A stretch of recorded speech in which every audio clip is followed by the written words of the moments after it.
నెల్లూరు జిల్లా స్వర్ణభారతి ట్రస్ట్లో కేంద్ర హోంమంత్రి అమిత్ షా మాట్లాడుతున్నారు. ఆ లైవ్ చూద్దాం. किया था सबसे पहले राज्यसभा में ही रखा था और जब राज्यसभा में मैं बिल रख कर गया तो श्री वेंकैया नायडू जी भारत के उपराष्ट्रपति और राज्यसभा के चेयरमैन। ईश्वर भी जो व्यक्ति की लगन होती है इसको कभी न कभी देखता है और ऐसे मौके भी ईश्वर देता है।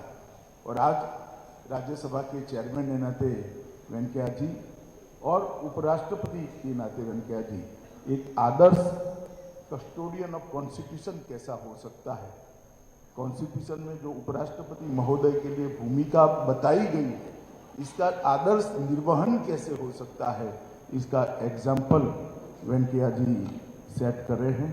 पूरा जीवन परिवारवाद के खिलाफ उन्होंने ढेर सारी शिरकतें कर कर भारत के लोकतंत्र को स्वस्थ रखने का प्रयास किया। मित्रों, आज मैं वेंकैया जी ने मुझे दीपा जी ने एक बार संदेश किया, मैंने तुरंत हाँ इसलिए बोला था क्योंकि मैं नेल्लोर आना भी चाहता था और वेंकैया जी के बारे में दो शब्द नेल्लोर के लोगों के सामने बात भी करना चाहता था। आज दीपा जी के साथ महामहिम उपराष्ट्रपति जी भी थे। पूरे परिसर का मैंने बहुत ध्यान से दौरा किया है, पूरे परिसर को देखा है।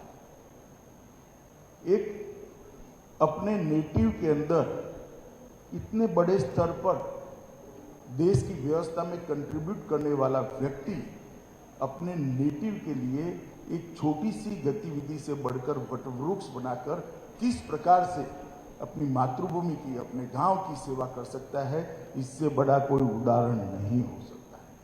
जब ये 20 साल पहले शुरू किया होगा तब कल्पना भी नहीं होगी कि जुड़ते जुड़ते जुड़ते जुड़ते इतना सारा जुड़ जाएगा। कोई एक्टिविटी बाकी नहीं है। मैं बारीकी से देख रहा था, ये है, समय कम है, ऊपर नहीं जाएंगे, मगर कोई भी गतिविधि बाकी नहीं है। और सभी गतिविधि के केंद्र में किसान हैं, युवा हैं, महिलाएं हैं और विद्यार्थी, जिनको सबसे ज्यादा जरूरत है वो सभी तबकों को दीपा जी ने बड़े खंत से ट्रस्ट की गतिविधियों के साथ जुड़ा है।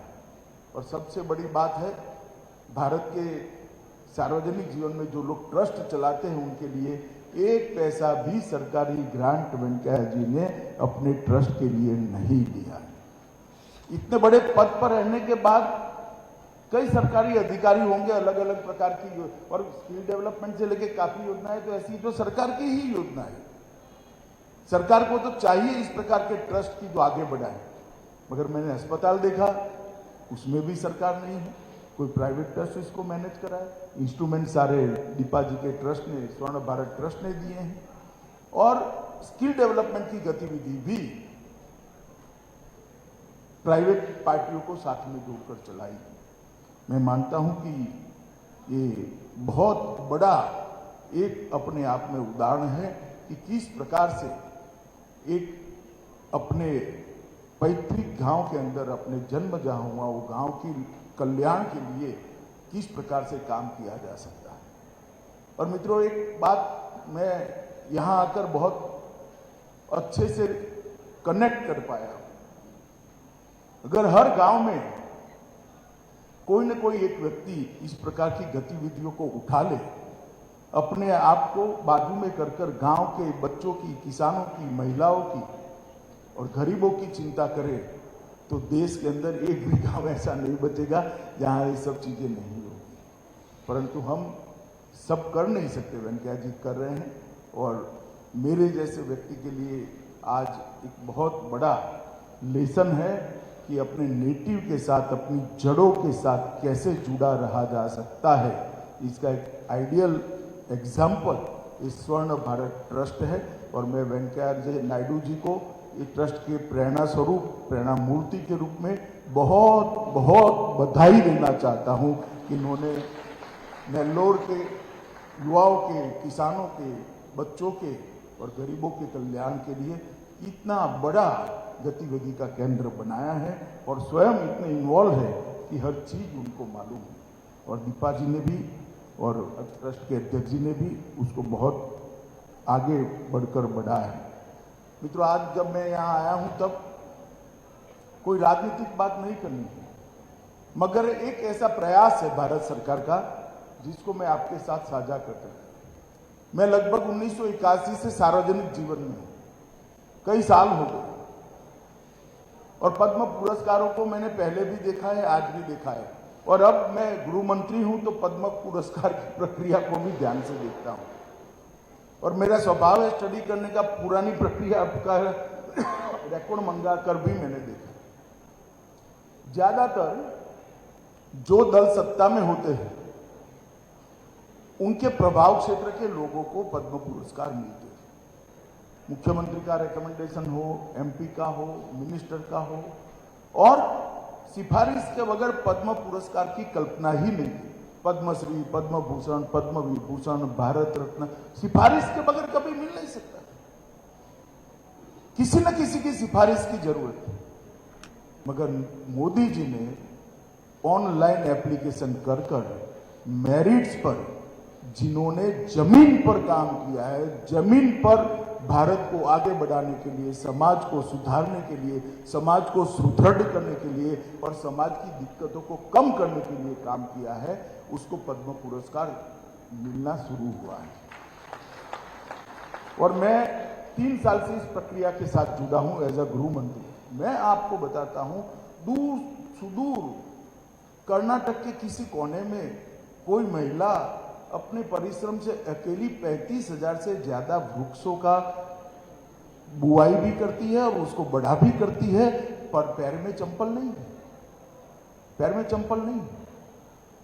मगर उसको किसी की सिफारिश की जरूरत नहीं, गड़बड़ अक्षरों में कन्नड़ में लिखा हुआ स्वयं का परिचय पत्र वो भेजती है, और आज पद्मश्री से सम्मानित होकर देश की करोड़ों गरीब महिलाओं को।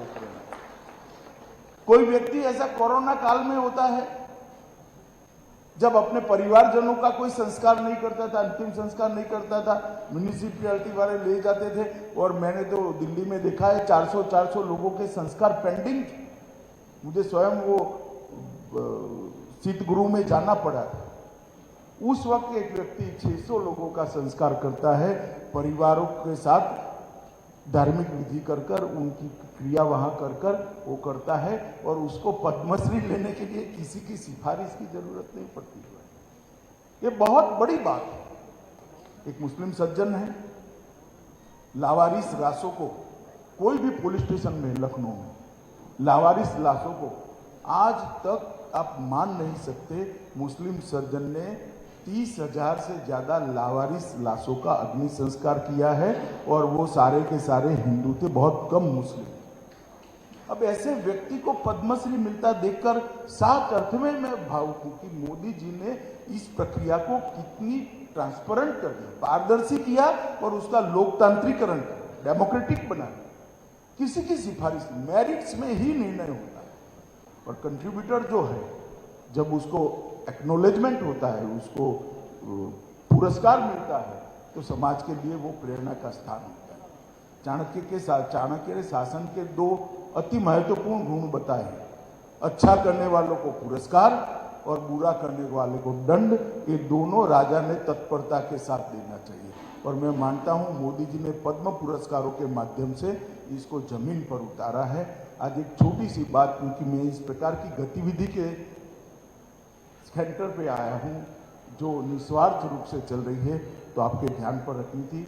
आज मैं यहाँ पर ये स्वर्ण भारत ट्रस्ट के प्रेरणा स्रोत श्रीमान वेंकैया नायडू जी को बहुत बहुत मन से प्रणाम कर साधुवाद देना चाहता हूँ कि आपने आपके गांव के साथ, आपके नेटिव के साथ और आपके प्रदेश के साथ जुड़ने का जो जज्बा बताया है, और आज भी भारत के उपराष्ट्रपति बनने के बाद भी वो जज्बा जस का तस है, वो बहुत बहुत अनुकरणीय है। ट्रस्ट के अध्यक्ष जी श्रीनिवास जी और बहन दीपा को भी मैं बहुत बहुत शुभकामनाएं देता हूं कि जिस प्रकार की गतिविधि आप यहाँ पर कर रहे हो, ये बहुत सारे लोगों के लिए प्रेरणा का कारण बनेगी। आज मुझे आकर बहुत सीखने को भी मिला है और बहुत संतोष और आनंद की भी अनुभूति हुई है। उसको व्यक्त कर मेरी बात को मैं समाप्त करता हूँ। वंदे मातरम।